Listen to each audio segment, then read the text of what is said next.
الصلاة والسلام عليك اللهم صل أفضل صلاة على أسعد مخلوقاتك سيدنا محمد وعلى. In the name of God, most gracious, most merciful. Assalamu alaikum. Welcome to Islam.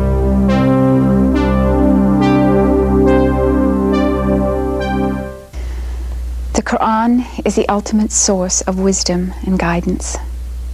It views this life as only a test during which we prepare for the hereafter and the eternal life to come. Those who understand its message are thus fully conscious of their responsibility their entire lives and are dedicated to working with full consciousness of God towards the goal of seeking the truth and sharing it with others. Muhammad Asad, who passed away in February of this year, 1992, was a scholar whose life best exemplified this mission. His life, which took him to many distant lands, was dedicated entirely to the service of Islam. He has left for us an outstanding legacy of remarkable work on Islam, which will continue to help many seekers of truth through generations to come. In 1988, the Islamic Information Service traveled to Spain and was fortunate to get the last television interview of his life.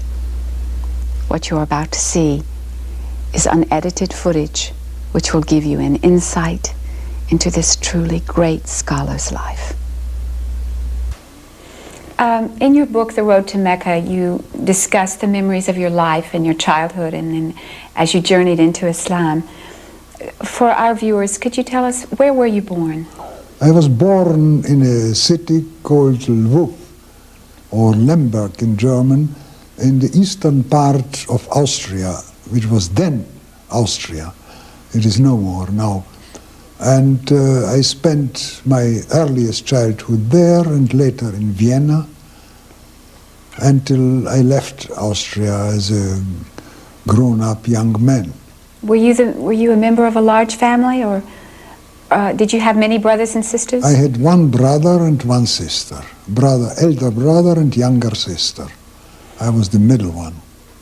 And what about your relationship with your father and with your parents? Did your father have an influence on your life? Yes, my father was an outstanding person with many scientific interests. He was himself advocate, but he had a great inclination towards physical sciences, and he had been dreaming in his childhood, in his youth, of becoming a scientist, but that was not possible for economic reasons, and he chose law and became a lawyer. But we had often discussions with him, and he was a man of very liberal views. Although he felt himself as a Jew, he was not so deeply interested in Judaism as such. He had a wider view also. Did your mother have a big influence in your life at all? No, she was extremely kind and loving, but my intellectual stimulation came from my father. Did he have dreams for you, for your future and what you would do with your life? Yes, he left it to me to choose what I wanted to do, and he was not very happy when I left university after 2 years in order to become a journalist.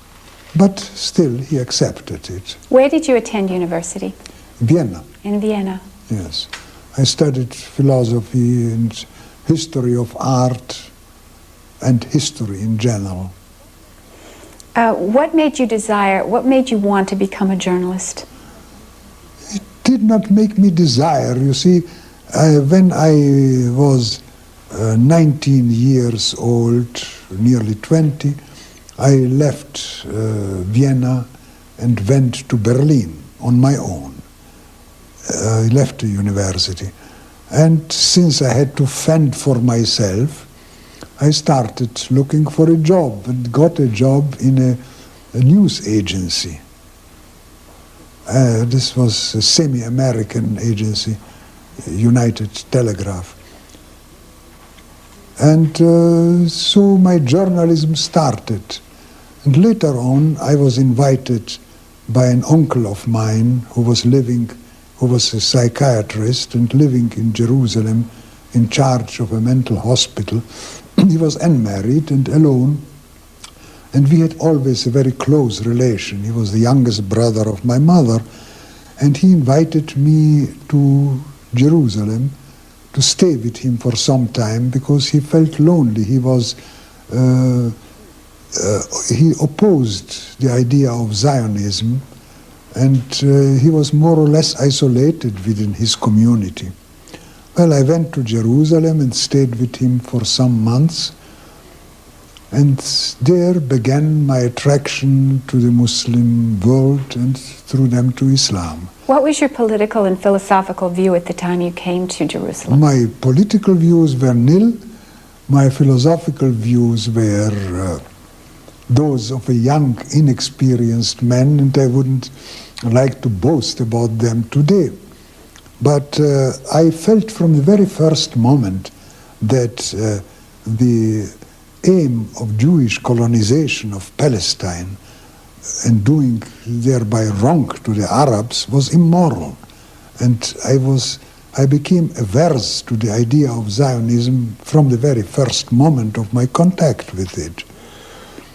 And then I decided to take up my journalistic career, which had just started in Berlin before I left it.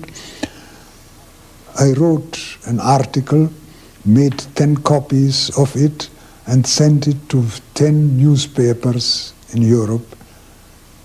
9 of them didn't answer, and the 10th, this was the Frankfurter Zeitung, probably the most important newspaper at that time on the continent of Europe, accepted it and offered me the job of their special correspondent in the Middle East, which I accepted and began to write for them. Then I returned after, I went on a further journey for the newspaper to Syria, to Iraq. What were you writing about? I was writing mostly about people, about my feeling of people, the way they looked upon life and how they lived. That interested me more than political constellations of the moment. And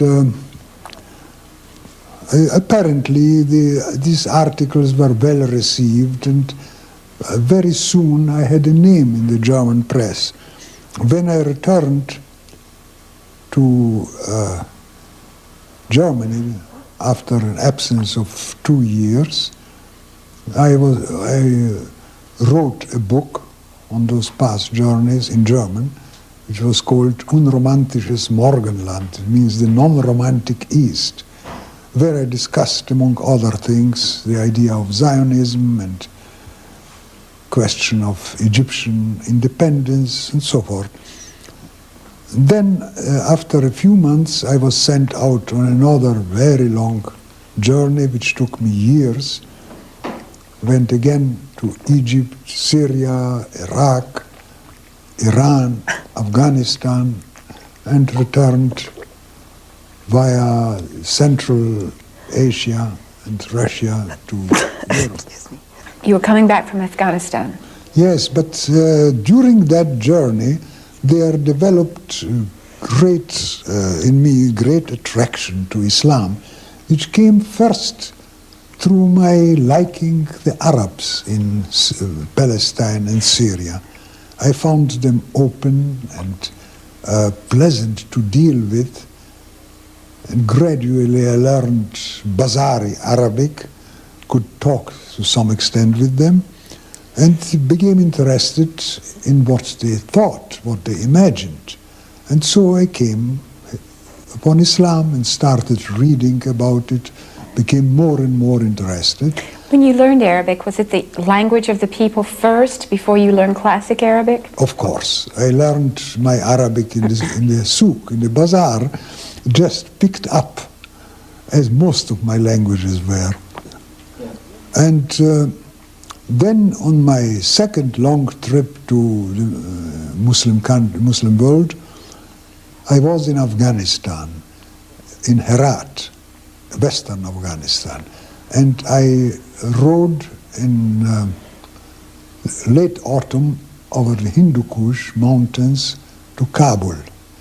It was a journey of about 20 or 25 days on horseback, very hard journey. And on one occasion, my horse lost a shoe. So I was obliged to go off my road to a village nearby and had the shoe replaced by a smith. It happened so that the district governor there learned of the visit of a foreigner and invited me to spend the evening and the night in his house. He was a very friendly man. At that time I spoke Persian fluently after nearly 2 years in Persia and in Afghanistan, so conversation was easy. We were sitting after dinner and talking about various things, and naturally we came to talk about Islam. And I spoke quite bluntly to him. I told him, "You Muslims are a very strange people. You have the best ethical guidance possible in the Quran. You had the best guide in your Prophet Muhammad.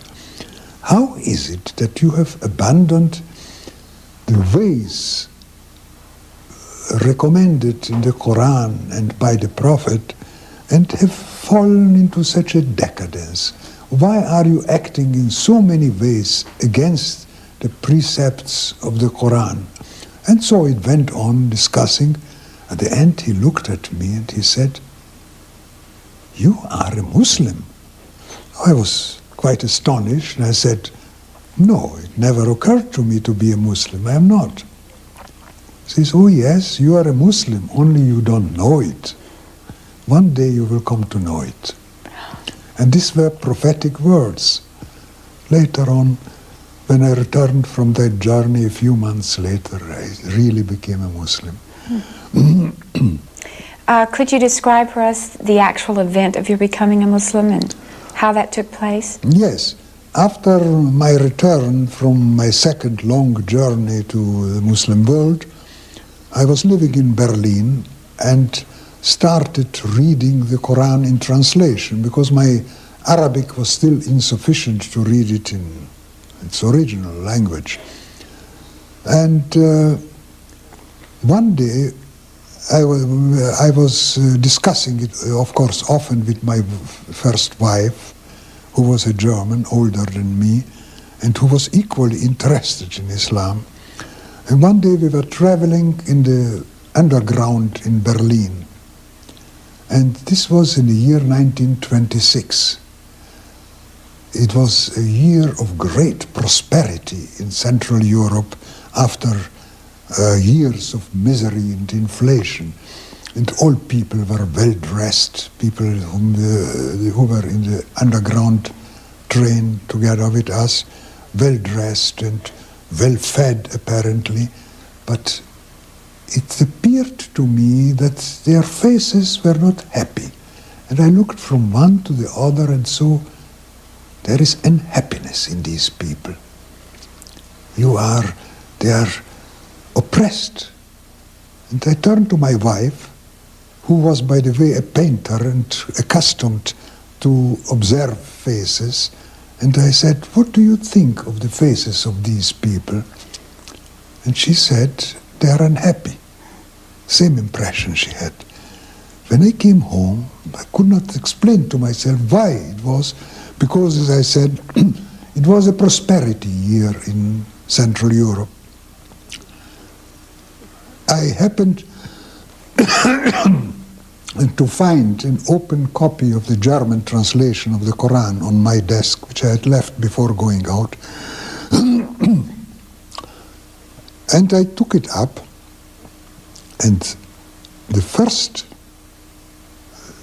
which my eye came upon was a surah, Al-takathur, which in German is, you are obsessed by, I'm translating this now into English, you are obsessed by striving for more and more until you go down to your graves.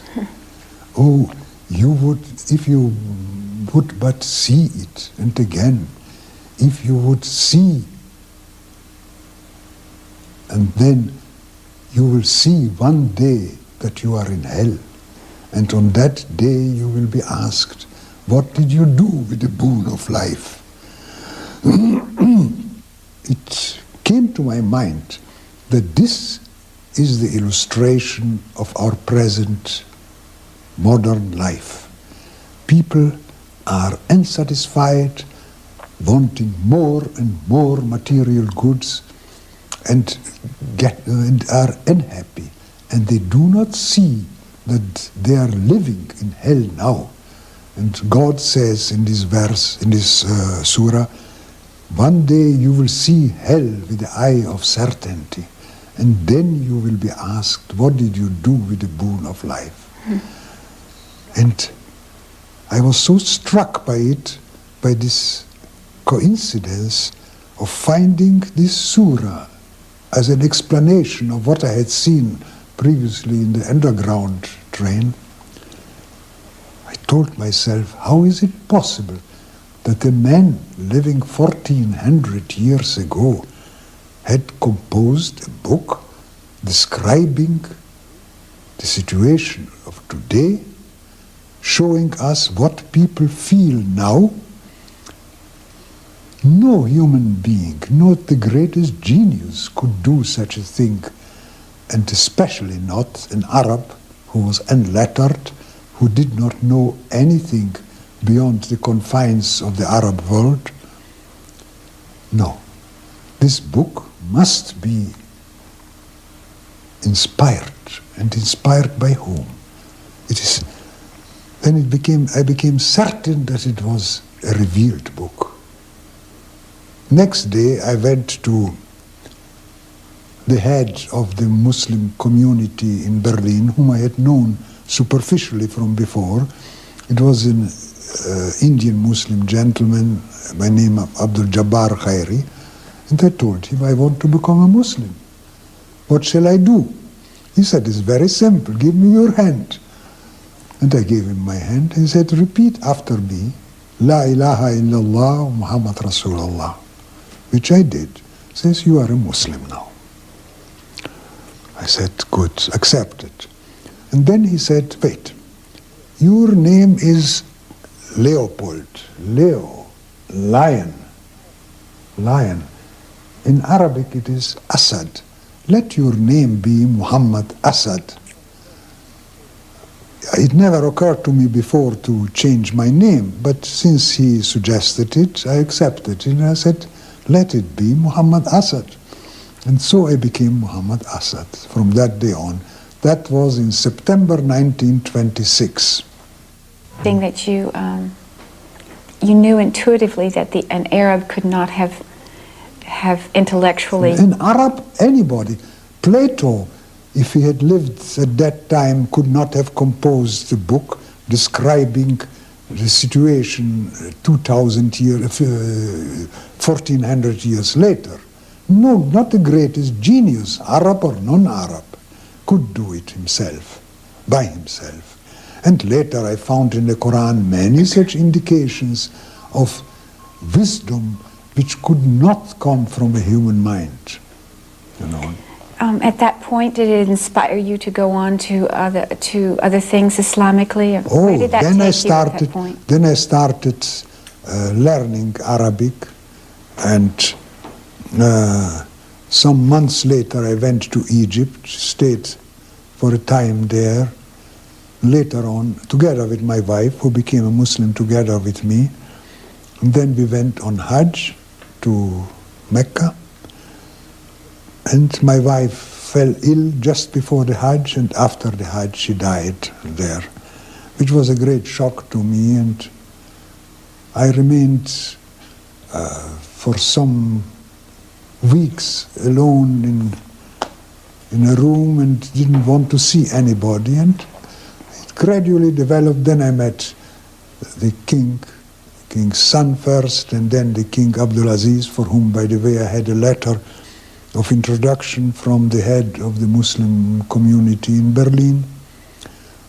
And the king invited me to stay in his realm, which I stayed, and I stayed for 6 years without interruption there in Arabia, and traveled all over Saudi Arabia and through the deserts. And could you tell us something about those 6 years? Yes, in Mecca, when I met the King Abdulaziz ibn Saud, he invited me to go with him to Riyadh by car. They were going by cars already at that time. I asked his permission to go a roundabout way over the northern part of Saudi Arabia on a riding dromedary, because I told him I don't want to mount a car in Mecca and a few days afterwards land in Riyadh without having seen really anything of your country.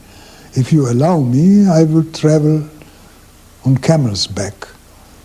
And the king agreed to it, and I was outfitted with riding camels and a companion who later became my companion for many years, for all the 6 years. And I traveled all over the north and center of Saudi Arabia, came to Riyadh, and then afterwards again to the south and right and left, and spent the 6 years actually in almost all parts of the kingdom. Lived with Bedouins and slept in tents and in the open air in the desert. And it was a wonderful experience, a wonderful time. Did the dangers or problems that you encountered during this time? There were no particular dangers except one time when I lost my way in the desert and almost died of thirst. I described that in this book, Islam at the Road to Mecca. And but otherwise there were no dangers, because under the reign of Abdulaziz ibn Saud, Saudi Arabia was the most peaceful country in the world, and it is to this day. Did these experiences bring you closer to God in any sense? Yes. Living in the desert and traveling through the desert brings one closer to God. This is one I began to understand. While all monotheistic religions started in the desert, it was the feeling of absolute loneliness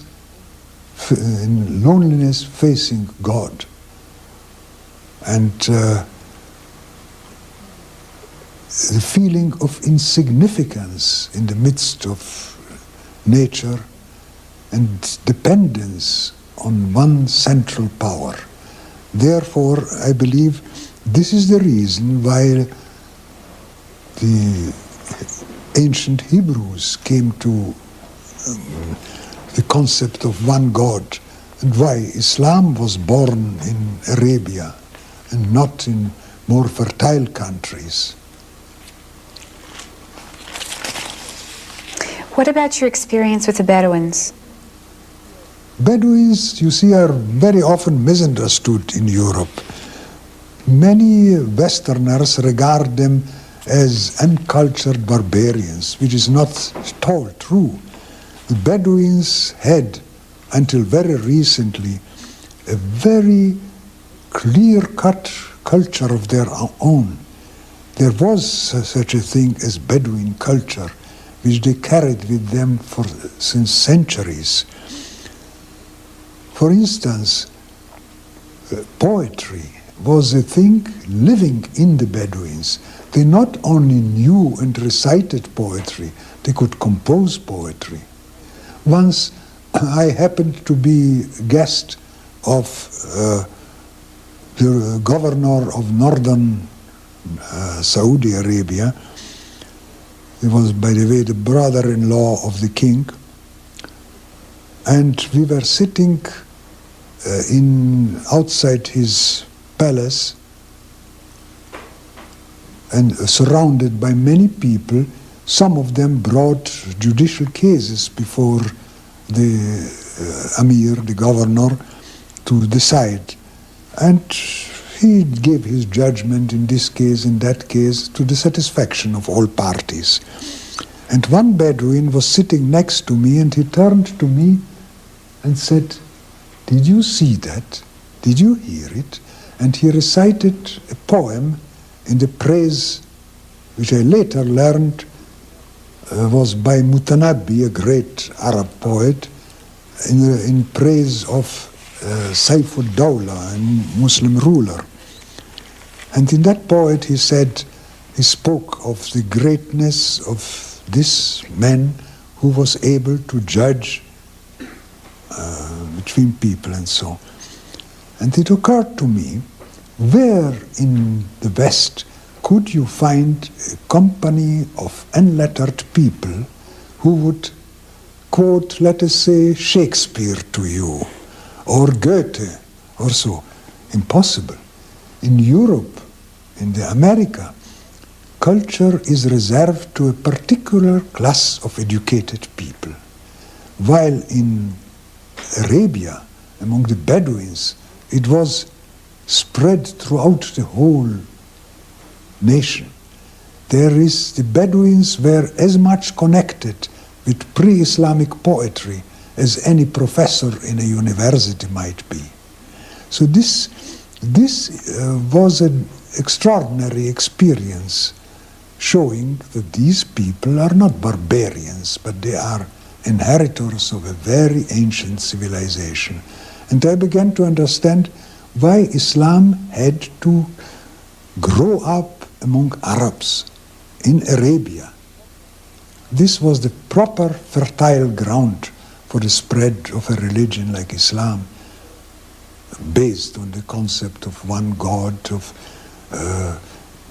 everything being within his creation and so on. It seems like all of your experience just made that more profound, from the dangers of the desert and the loneliness of the desert to the beauty of the Bedouin poetry. Yes, of course, these are connected. It is precisely enjoyment to enter a Bedouin tent and be received hospitably. Of course, hospitality is part of the Bedouin character. It is inseparable from the Bedouin character. And then being addressed in verses by the host, in verses which were impromptu, composed, suiting the occasion. And this happened very often to me. What kind of a person was King Abdulaziz? Huh? What kind of a man was King Abdulaziz? He was one of the most outstanding men I have known. The story of his life and how he regained the lost kingdom of his ancestors is well known, and I have discussed it in this book, The Road to Mecca. But his personality was absolutely outstanding. He was very tall, perhaps 7'4" or 7'5". I don't know exactly the exact figure, but he was very tall. I was taller at that time than I am now because my back was straight. And when I greeted him and in the Arab way kissed him on the tip of his nose and his forehead, I had to stand on my toes while he bent down to me. And he was not only a great person, but a great ruler. He established a kingdom which had never existed before, a kingdom in which there was and is to this day absolute public security, nowhere else to be found in the world. And it was a kingdom, in spite of not having a written constitution, a kingdom that survived many shocks. When Abdulaziz died, his eldest son Saud became king, and afterwards he was deposed and died.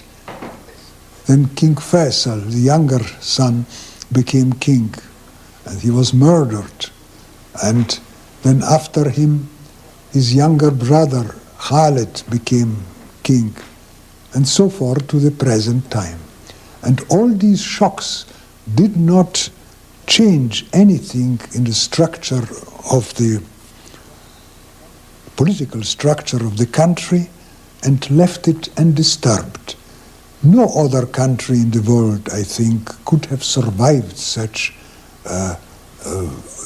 deaths and occurrences without getting out of kilter entirely. What kind of a Muslim was he? Ibn Saud? He was a very strict Muslim of the so-called Wahhabi persuasion, which is a misnomer, of course, because it goes back to a scholar of the 18th century, Muhammad ibn Abdul Wahhab, who was a very orthodox scholar following the school of Ahmad ibn Hanbal. But Ibn Saud was a very orthodox, strict Muslim, and at the same time he had a very definite sense of humor, which made his behavior not only acceptable but delightful. I remember one day we went out in cars into the desert in Riyadh, and something happened to the engine of the car in which we were traveling. We had to stop, and the driver, who was a Baluchi, many years Ibn Saud's driver, he bent down to look into the engine. And while he bent down, a packet of cigarettes fell from his pocket on the ground. And you must know that in this Wahhabi, so-called Wahhabi persuasion, tobacco is absolutely prohibited. So the men became flustered, and the king saw it, and this driver obviously expected an outburst from the king, who was standing next to him. But the king looked at this and then turned away and said, Muhammad Asad, look at those mountains there. You see, this mountain goes like this and that. Change the subject. And the man picked up his cigarettes and hid them in his pocket. And I saw that Ibn Saud had a sense of humor which outweighed his severity and his seriousness very often. And there were many such instances which I experienced. As I said, I spent 6 years with him, not always in his presence, but off and on between my travels in Arabia, and very much. So, and I think it was one of the best periods of my life. What was your experience when you first went to the Kaaba? Difficult to describe. I had a feeling of awe, knowing that it is the centermost point of Islam towards which all Muslims bow down in prayer. And in one corner of the Kaaba is the black stone, which, according to many Europeans, is being worshipped by Muslims, which is of course untrue. This black stone is regarded as the only remnant of the original temple built by Abraham in that place, temple to one God. And it was kissed by the Prophet and all Muslims who visit Mecca and perform their circumambulation around the Kaaba, kiss the stone also. It is not the sign of worship, but I gave an explanation of it in this book, The Road to Mecca, which I think is acceptable to all Muslims. The Prophet knew that all people would repeat his actions, especially during worship, in future generations. When he kissed the stone, he knew that all Muslims who would come to Mecca and visit the Haram, the holy temple, and circumambulate the Kaaba, would kiss the stone also. So it is symbolically, he kissed all Muslims who would come after him and would touch this stone with their lips. And every Muslim who kisses it, kisses as it were the Prophet and all Muslims who were before him and all who would be after him. So this symbolic kiss of the black stone has an importance, stressing the brotherhood and the imperishable brotherhood of the Muslim community, of all Muslims. So did you feel that when you were there? Yes, I felt that. And I think that this is the only explanation, possible explanation, of the Prophet's kissing the stone. This is narrated that Omar ibn al-Khattab, the second caliph, after the death of the Prophet, he led the pilgrimage to Mecca, and then he stopped before the black stone and addressed it loudly so that all people could hear it. You are only a stone, neither from heaven nor from hell. You are nothing but a lifeless stone. And I would not kiss you unless I had seen the Prophet kiss you. But as he did it, I do it too. And he kissed the stone. And that is the habit of all Muslims. He understood it perfectly well. He knew the meaning of it. He said, this is a stone, nothing but a basalt stone, black basalt, remaining from the original temple, narrated by tradition, as the original temple built by Abraham on this place. You must have visited the Kaaba many times. Was Many. your first visit the most profound visit, or were others more so? How do you feel each time you go back? You must have visited it many times. There were differences. You see, in my time, in my early years in Arabia, pilgrimage was very much less frequented than in our days now. There were no cars, no aeroplanes. People were coming by ship to Jeddah and then by camel or on donkey or on foot going to Mecca. So there were comparatively much less pilgrims than now. Now there are millions always. So it happens, it did happen at that time, that when you sat opposite the Kaaba, in the early hours before dawn, say at 3 o'clock in the morning or so there were practically no people there. But there was never a time, never I have seen a time when there was not at least one person going around the Kaaba. Always there were some people, and once or twice I saw one person, one man going around the Kaaba. And one day I was sitting there just before dawn, waiting for the adhan, for the call to prayer, for the Fajr prayer, when I really felt myself opposite the house of God, spiritually speaking. I know that God does not inhabit any house, God does not inhabit any space or place, because he is unlimited and he is everywhere. But one had the feeling of absolute positive sanctity of this place. And this was the strongest experience I had. You've had so many experiences in your life.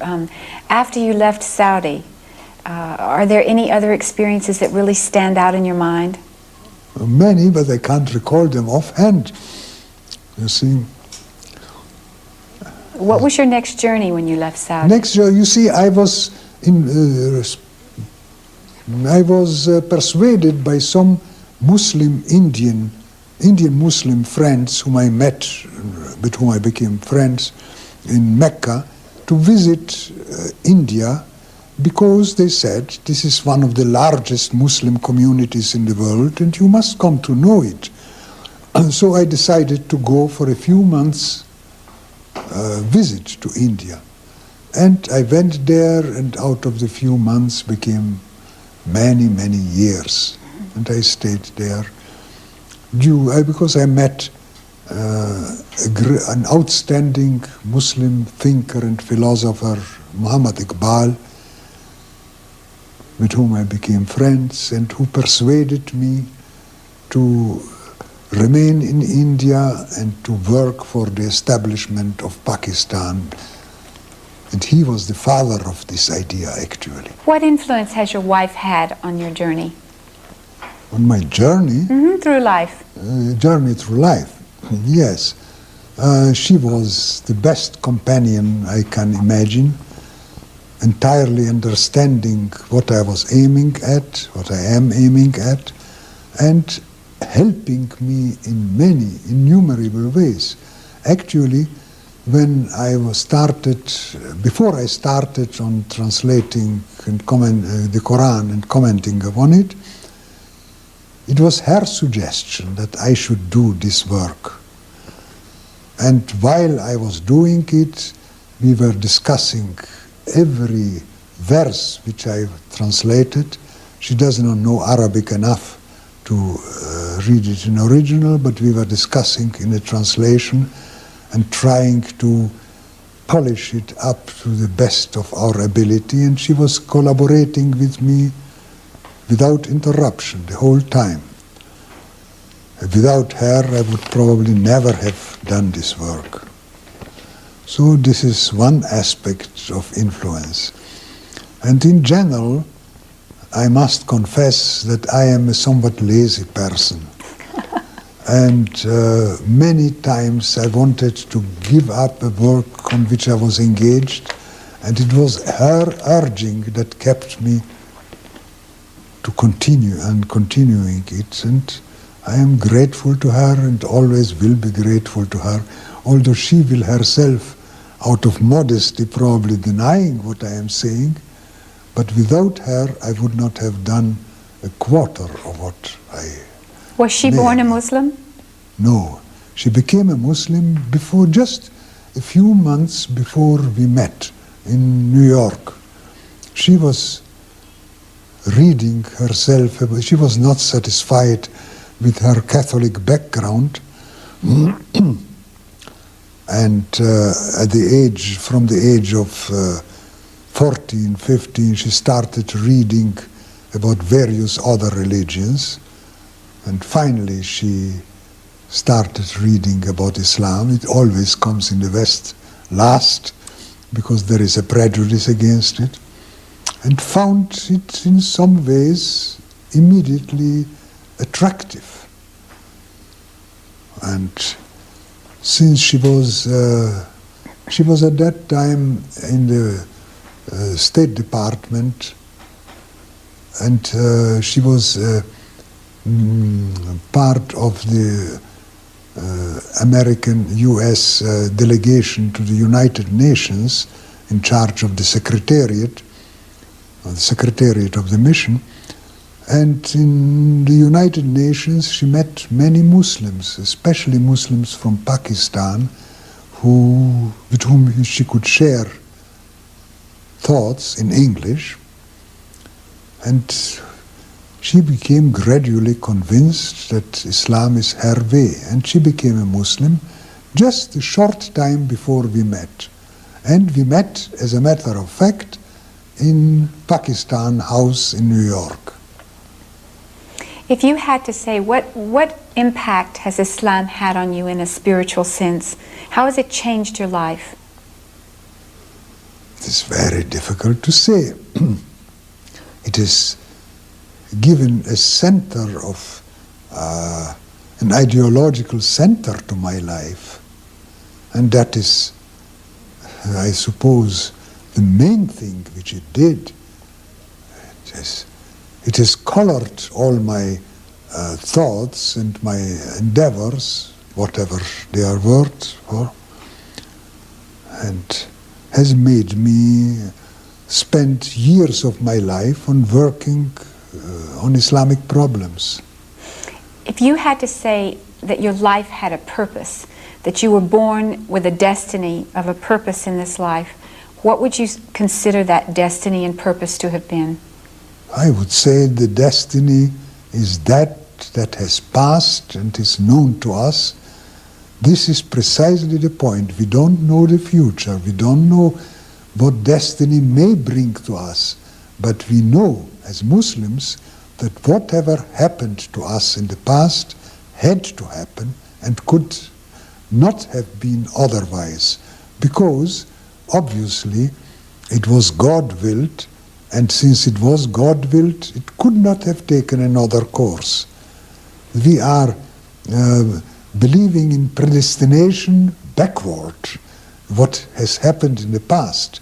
We don't believe in predestination as regards the future, because we are offered free will and choice.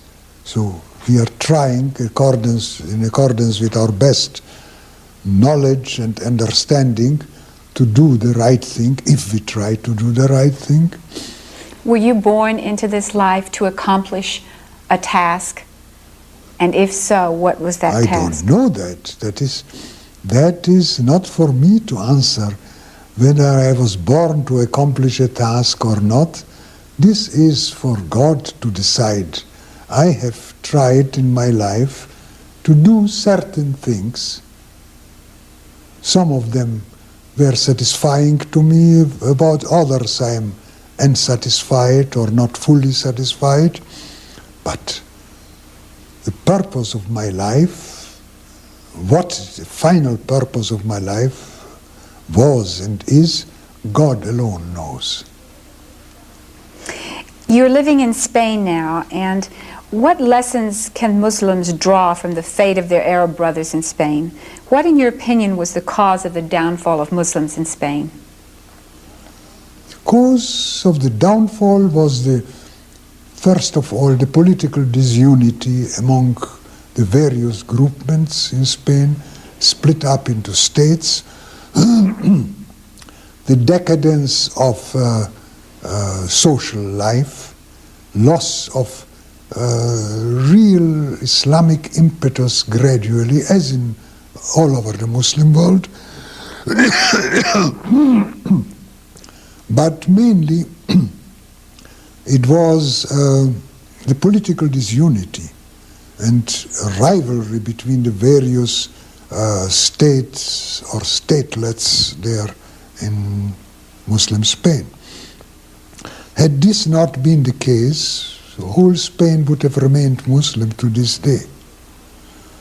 So what would your advice be then? What would be your, what can we learn from what happened in Spain as Muslims? As Muslims, we should...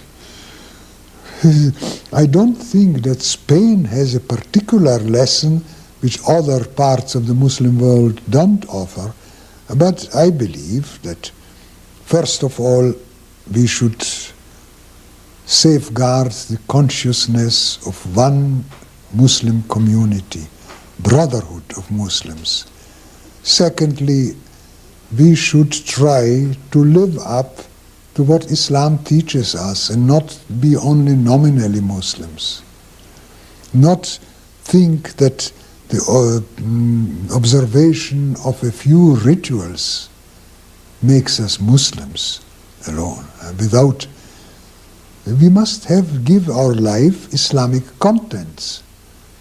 And that is different in every person, in every group of persons, in every community. every part, different part of the world. In short, we must go back to Islam. We have estranged ourselves to some extent from it. Thank you so much, Mr. Asad, for sharing your life with us in this way. We appreciate this very much, your having us in your home. It was a pleasure for me, and more than a pleasure, a duty which I hope I have absolved in some way